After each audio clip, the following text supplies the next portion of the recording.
परमात्मा की भक्ति में रुचि नहीं रही। अब तो भक्ति और आस्था अंतिम सांस गिने थी। कुछ ही वर्षों के बाद इस पृथ्वी पर कोई परमात्मा कहने वाला व्यक्ति नहीं रहा। इन नकली संतों ने, इन नकली पंथों ने और यथार्थ भक्ति ना मिलने से मानव को कोई लाभ हुआ नहीं। परमात्मा के लिए भटक रहे हैं, अंत में उनका कोई वहाँ से राहत मिल नहीं रही, तो सभी ने दूसरा तरीका अपना लिया। लगभग टेंशन परमात्मा से दूर होती है। जब कर्म संस्कार बुरा खत्म हो जाएगा, टेंशन खत्म होगी, चाहे किसी प्रकार की है, रोग की है या अन्य कोई और कहानी है, कोई कारण है या कर्ज है, तो जब तक वो परमात्मा मिलेगा नहीं तो वो कर्म नहीं कटे। समर्थ भगवान नहीं मिलेगा तो कर्म नहीं कटेगा, पाप कर्म कटेगा नहीं, और पाप कर्म कटेगा नहीं तो टेंशन समाप्त नहीं हो सकती। तो वो ना साधना मिली, ना भगवान मिला हमारे को, ना कोई सा संत मिला कि उस ज्ञान को बतावे और हमारे इन पापों का नाश करावे। और जो महापुरुष जिस समय वो महापुरुष हुए हैं, जिनको भगवान मिले, उन्होंने यही ज्ञान बताया जो दास आपको आज बता रहा है, और परमेश्वर ने यही ज्ञान बताया। लेकिन उस समय हम नहीं समझे उन महापुरुषों की वाणी को, उनके ज्ञान को, क्योंकि हम शिक्षित नहीं थे। परमात्मा आपको शिक्षित करना नहीं चाहता था। सतयुग से लेकर और कलयुग के 50 वर्ष से पहले तक, आज से कोई शिक्षित नहीं था, क्योंकि इस शिक्षा ने हमें अभिमानी और बेईमान बना दिया। हम अपनी टेंशन समाप्त करने के लिए जो भगवान से राहत मिली नहीं, तो हमने, किसी ने तो शराब पीनी शुरू कर दी, किसी ने धनी बनने के लिए रिश्वत लेनी शुरू कर दी, ये दूना पाप इकट्ठा कर दिया। तो जिस कारण से परमात्मा ने आपको शिक्षित बनाना पड़ा, क्योंकि इसके अतिरिक्त कोई विकल्प नहीं था आप तक अपना संदेश भगवान पहुंचा सके। ऐसी विज्ञान मालिक ने दी है ना। ये मनुष्य यही था 43,20,000 वर्ष है, 4 युगों में, और 3 युग डालिए,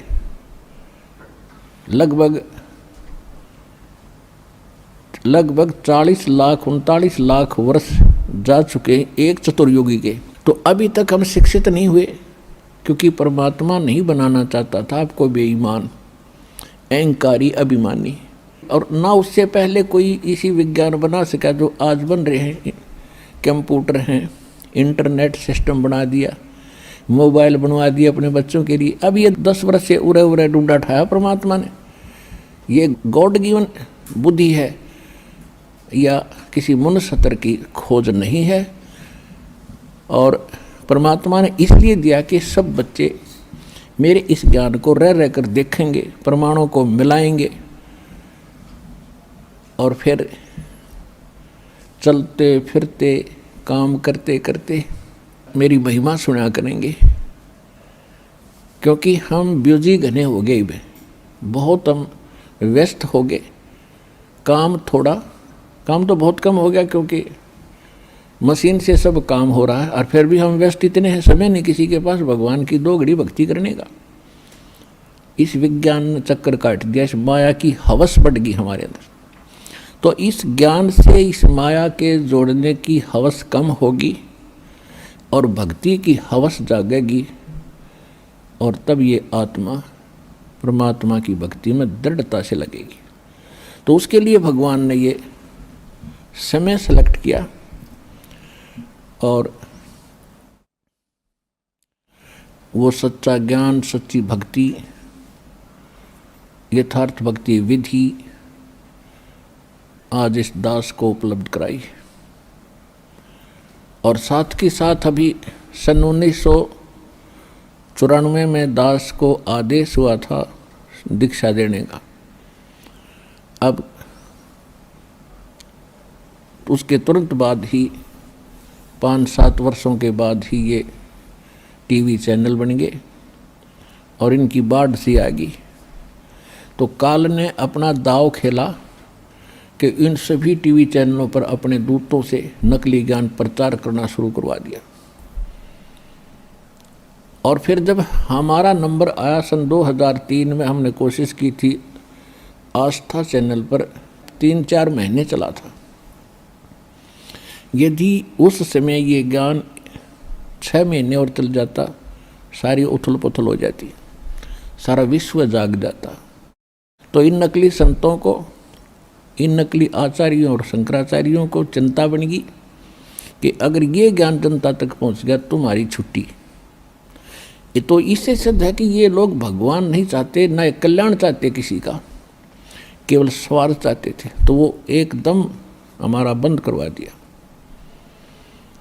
कोई बात नहीं।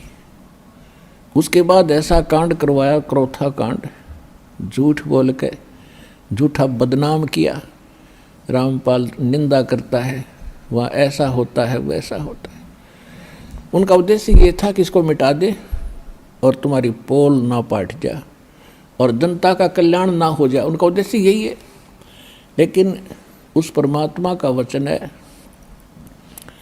कि ये ज्ञान पूरे विश्व में जाएगा, सारा संसार भक्ति करेगा। परमात्मा के बच्चे हैं। जो हमारा विरोध कर रहे हैं वो भी भगवान के ही बच्चे हैं, वो परमात्मा के बच्चे हैं। लेकिन इस काल उनका दुरुपयोग कर रहा है, उनके कर्म बिगाड़ रहा है। तो परमात्मा ने दया करी है। अब देखो, पहले से भी 1000 गुना बढ़ गया हमारी संगत भी, हमारा प्रचार भी। तो ये परमात्मा का चलाया मार्ग है। उसके एक वचन से सारे ब्रह्मांड बन गए और अपने स्थान पर घूम रहे। इनको रोक के दिखाओ वैज्ञानिक। इसी प्रकार ये परमात्मा का वचन है। उसके वचन से ये ज्ञान पूरे विश्व में जाएगा और 2 दिन आगे पीछे सबको मानना पड़ेगा, क्योंकि बहुत दिन देख लिए परमात्मा ने अपने बच्चों को तड़फते भुगतते। 3 युग दे दिए काल को और कितना संतोष किया मालिक ने। किसी का बालक दुखी हो, माता पिता को चैन नहीं होती। अब उनको मालूम था ये दुखी हैं। सतयुग त्रेता द्वापर में भी दुखी थे, लेकिन इतने नहीं थे जितने कलयुग में हो गए। तो इस कलयुग में यहाँ तक आना था आपको लेकर के, और अब आपको वो ज्ञान देना है। अपनी शरण में पूरे विश्व को मालिक ने लेना है और आपका कल्याण होगा, पूरे विश्व का कल्याण होगा। ये परमात्मा का वचन है। अब विश्व में कोई जीव सुखी नहीं है आज के दिन, और जो साधना वो करते थे वो भी फेल हो ली, क्योंकि वो करते करते दुख आ गया आप पे, तो वो साधना ठीक नहीं। भगवान की भक्ति से दुखी व्यक्ति सुखी होता है, और करते करते दुख हो रहे, कैर टूट गए, तो वो भक्ति नहीं है, साधना नहीं है, और वो भगवान नहीं है जिसकी आप साधना करते थे। तो अब परमात्मा ने वो रजा बख्शी है कि यथार्थ ज्ञान इस दास को दिया है। और सन 1994 से लेकर आज तक लगभग 20 वर्ष हो गए हैं। तो यही ज्ञान प्रारंभ से दास कहता आ रहा है, और सन 2000 के बाद सदग्रंथों को देखा है दास ने 2001 में। तो उस समय सदग्रंथों में देखा तो जो ज्ञान पहले दास बताता आ रहा था और जो मंत्र नाम पहले से दे रहा था, वो इन सदग्रंथों में जो के तो मिले। तो और उमंग और खुशी का ठिकाना नहीं रहा कि परमात्मा इन सदग्रंथों से अगर आपका ज्ञान मेल खा गया तो आपके बच्चे आपको पहचान सकेंगे। अन्यथा यदि हम ज्ञान सुनाते रहेंगे कबीर साहिब की केवल वाणी लेकर के या इन महापुरुषों की वाणी लेकर के, ये भगत आपको दृढ़ता से नहीं मान पाओगे। फिर ऐसा ज्ञान दिखाया दाता ने, सारे वेद गवाह, सारे सदग्रंथ परमात्मा बता रहे हैं Kabir is God, Kabir is God. कौन कबीर? वो धाणक कबीर, दुल्हा कबीर, जो काशी के अंदर 120 वर्ष रहे, अपना ज्ञान प्रचार भी करते थे, सारे ब्रह्मांडों का संचालन उस झोंपड़ी में बैठकर करते थे और हमें ज्ञान भी देते थे। वो प्रत्येक युग में ऐसी लीला करते ही करते। तो अब परमात्मा ने इस काल से कहा था प्रथम सतयुग के अंदर जब परमेश्वर ने देखा कि सब जीव दुखी हो गए, हाहाकार मचा है, हम जब से इसके काल के लोक में आए हैं, हम उस सुख को भूल नहीं पा रहे जो हम छोड़ कर आए थे। लेकिन हमें वो पता नहीं वो है कहाँ। इसने इतनी भूल डाल दी कि वो है कहाँ।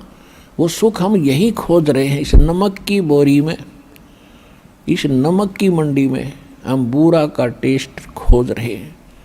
और बूरा और नमक की एक जैसी शक्ल होती है, देखने में एक जैसा होता है, लेकिन उसके टेस्ट में दिन और रात का अंतर होता है। तो ये काल भी भगवान है यहाँ का। यहाँ की व्यवस्था हम देखते हैं, जैसे दिन रात बन रहे हैं, शीतल हवा चल रही है, फलदार वृक्ष हैं और ज़मीन में पानी, बड़ा सुंदर जल है, मीठा है।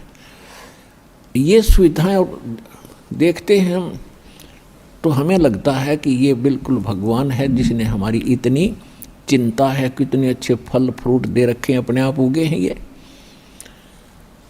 तो ये है नमक की बोरी का टेस्ट, यहाँ की जो सुख हमें दिखाई देती है। और जब हम सतलोक के उस व्यवस्था को देखेंगे, वहाँ के सब फल और उनकी टेस्ट को देखेंगे, तो ये नमक जैसा लगेगा हमारे को। तो ये सुख वहाँ है जिसको हम खोज रहे हैं। दूसरा सुख वहाँ क्या है? वहाँ जरा और मरण नहीं है। जरा माने वृद्धावस्था और मरण मीन मृत्यु। वहाँ जन्म और मृत्यु, बुढ़ापा और मृत्यु नहीं है। एक बार जन्म अवश्य होगा वहाँ जा कर के आपका, यानी जैसे यहाँ हुआ है ऐसे वहाँ भी होगा, और फिर आपका परिवार बनता चला जाएगा। अब जैसे कैसे अच्छे लगते हैं माता पिता, भाई बहन, रिलेटिव, नाती पोते पोती, दोता दोती, और कितने अच्छे लगते हैं, कितना प्यार है आपका। और फिर आप इनमें नहीं रह सकते, और ये भी कभी आपको छोड़ सकते हैं। काल का ना जाने कब किस पर अटैक हो जा, फिर हम रोते हैं, टक्कर मारते हैं। इतनी प्यारी वस्तु फिर दोबारा देखने को नहीं मिलती, और फिर उनको रोते रोते हम भी मर जाते हैं कभी। तो ये जो दुख है, ये आपको उसकी सतलोक के सुख को दृढ़ करेगा, और यहाँ से मन हटेगा।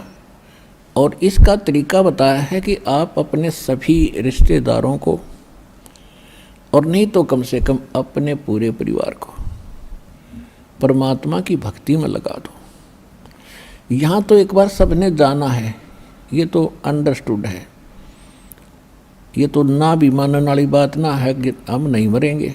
ये दूसरी बात है, भी नहीं मरेंगे पर कभी तो मरेंगे। तो ये स्थान अपना नहीं है। आज जिस संपत्ति को हम अपना मान रहे, हमारी मृत्यु होगी तो दोबारा उसमें हिस्सा हमारा नहीं है। ना जाने कौन से कंट्री में जाकर हमारा जन्म होगा। तो ये यहाँ की वस्तु अपनी कोई नहीं है, ये अस्थायी, ये आपका सटे है, अस्थायी निवास है। और इसको आप स्थायी बनाने की कुचेष्टा करते करते युग बीत गए, असंख्य युग बीत गए। मरते हैं, फिर सोचते हैं कोठी बनाएंगे, बंगले बनाएंगे, ठाठ से रहेंगे, इतने मृत्यु हो जाती है। ये हमारी भूल ही है, बाकी फिर उसी स्पीड से लगे हुए। तो यहाँ से हटने के लिए इस ज्ञान को आश्रय बनाना पड़ेगा, अपने आधार बनाना पड़ेगा। और उसके बाद फिर इस भक्ति करो। जब तक आप रहोगे, भक्ति करोगे, तो आपके जो प्रिय सदस्य हैं परिवार के, उनकी भी सुरक्षा भगवान करेगा। जब तक यहाँ रहोगे तब तक दुख दूर हुआ, और जाओगे जब आराम से जाओगे, भक्ति करने वाले की मृत्यु ऐसे होगी कि आपको पता भी नहीं लगेगा। ऐसे जाओगे पटदेसी, और आप बैठे पाओगे सतलोक में, परमात्मा के साथ घूम रहे होगे। एक भक्तिहीन प्राणी और दूसरी भक्ति करने वाला भुगत कर मरता है, तड़फ कर मरता है, या कोई अचानक हार्ट अटैक होकर मर जाता है, तो शोक में नहीं है। उसके यम के दूत दिखाई देते हैं, वो एकदम फटते शरीर छोड़कर भाग जाता है और उसको हार्ट अटैक कह देता है। गति तो बंद होएगी जब जीव निकल गया उसके अंदर से, तो फिर उसकी दुर्गति और घनी होती है आगे चल के।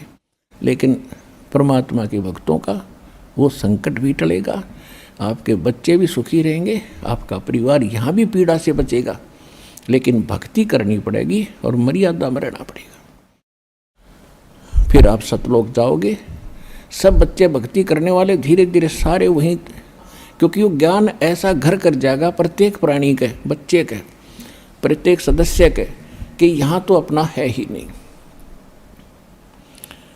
और एक ध्यान रखे, कोई प्राणी मर रहा हो सदस्य घर का, यानी शरीर छोड़ रहा हो भक्त, उसको याद दिलावे कि यहाँ संसार की इस किसी भी वस्तु में आस्था मत रखिए, नहीं तो लटक जाएगा फिर वापस।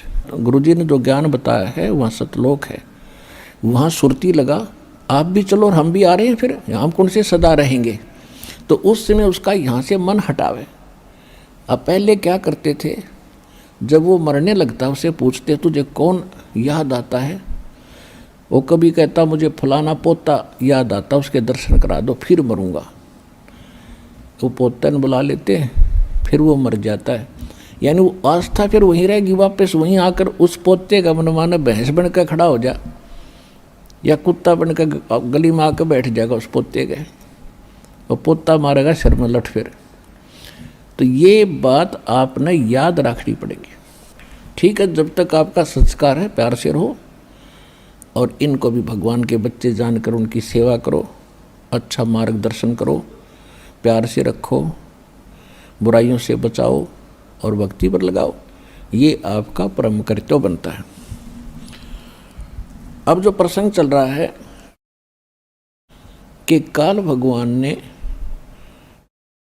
परमात्मा से एक वचन लिया था।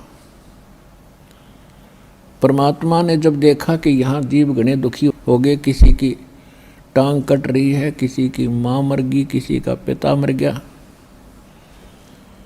कोई किसी कष्ट से दुखी है, कोई किसी कष्ट से दुखी है, कोई गधा बन गया, कोई कुत्ता बना दिया।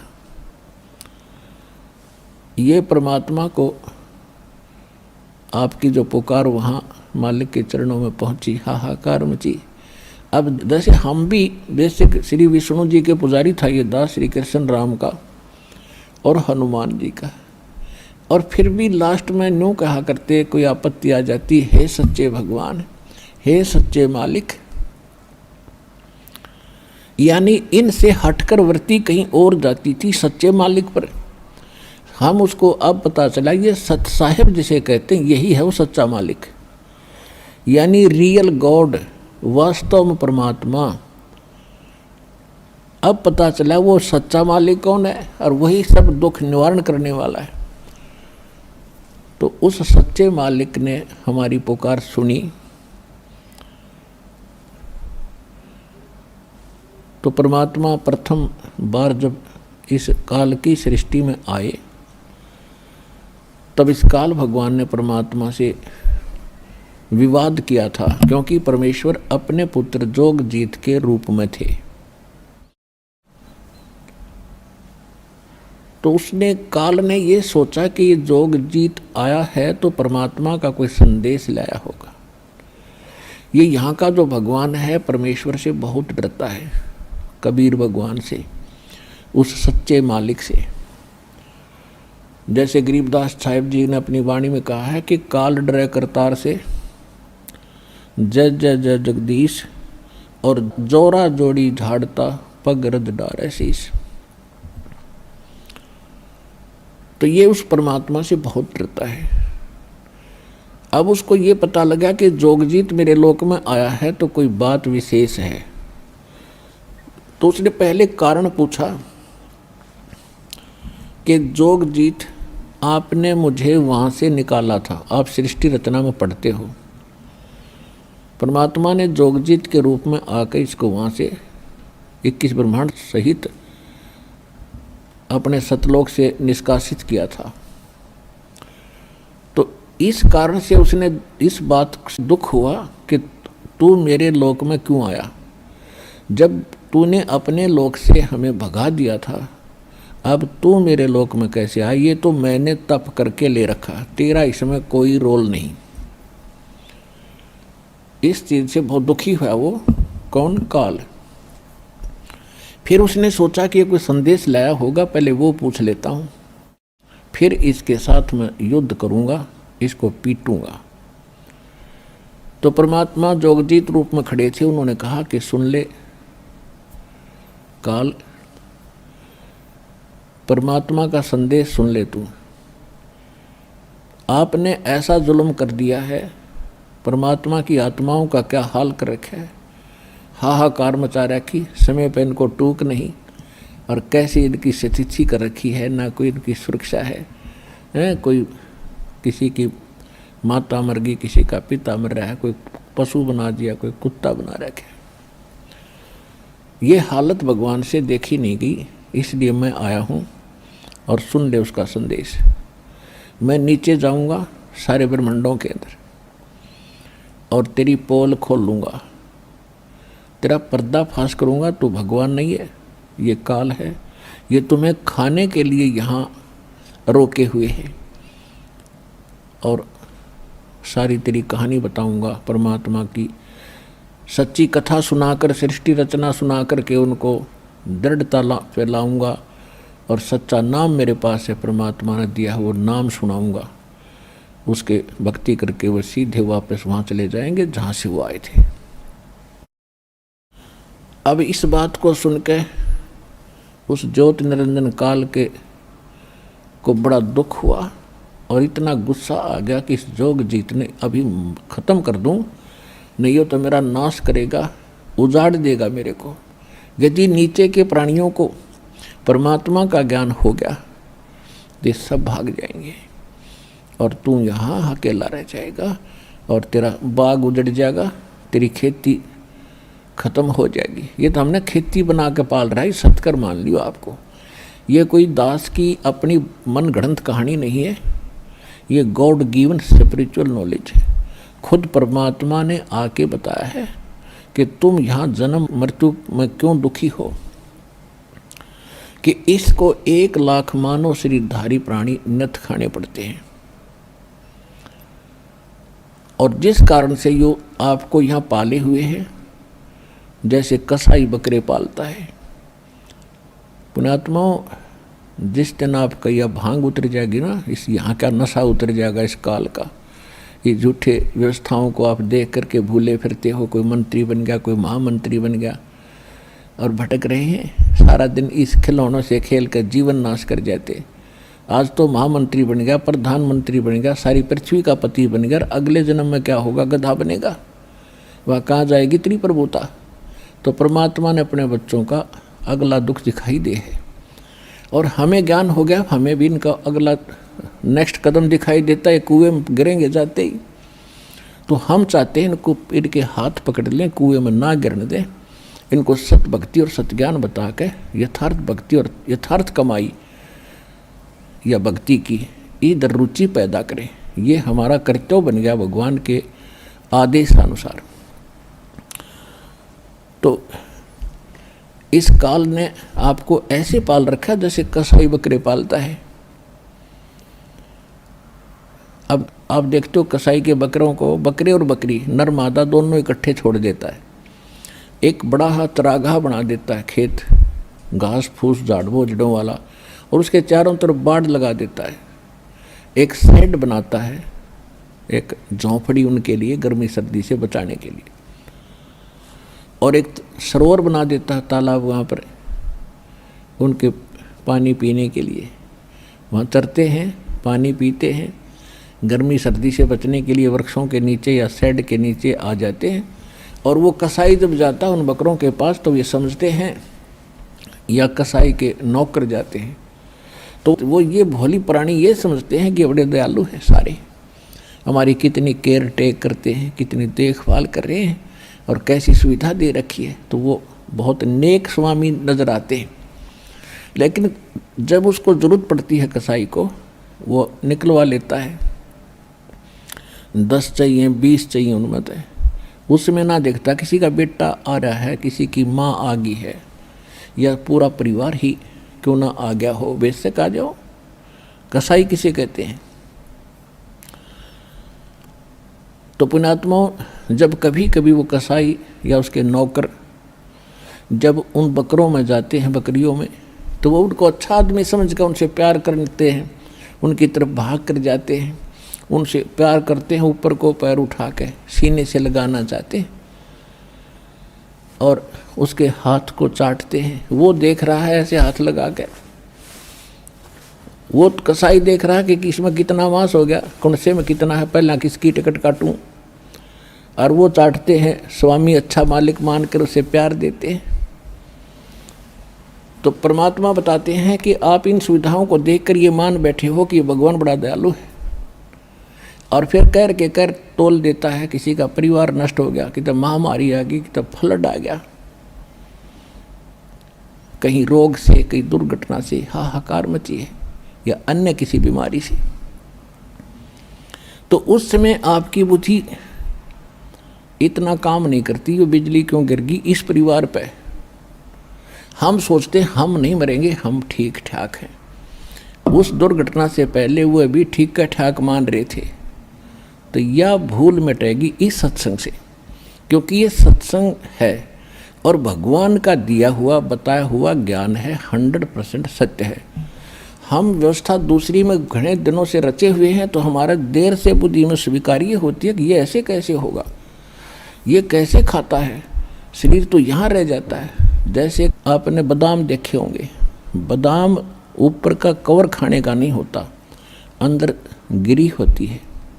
इसी प्रकार ये बॉडी जो ऊपर की है, ये तो अंदर गिरी बनाने के लिए कवर है, यानी सूक्ष्म शरीर है इसके अंदर।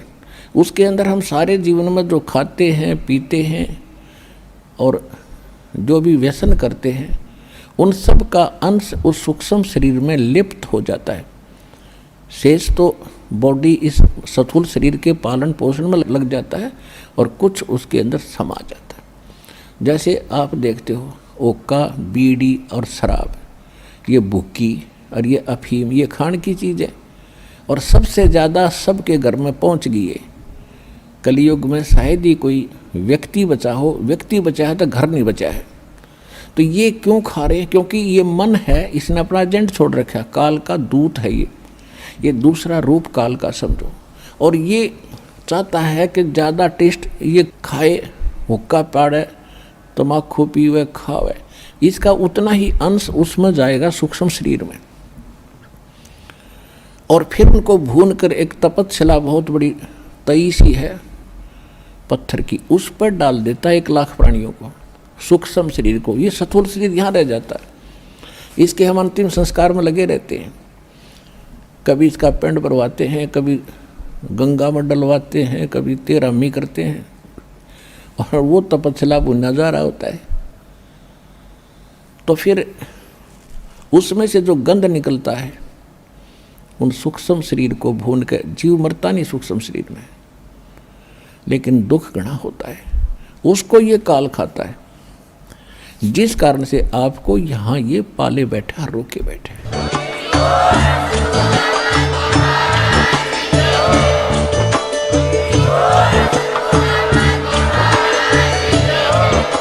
अगर आप ये वीडियो YouTube पर देख रहे हैं तो हमारे चैनल को सब्सक्राइब करें और बेल आइकन को दबाना ना भूलें। अगर आप Facebook पर ये वीडियो देख रहे हैं तो हमारे पेज को लाइक करें।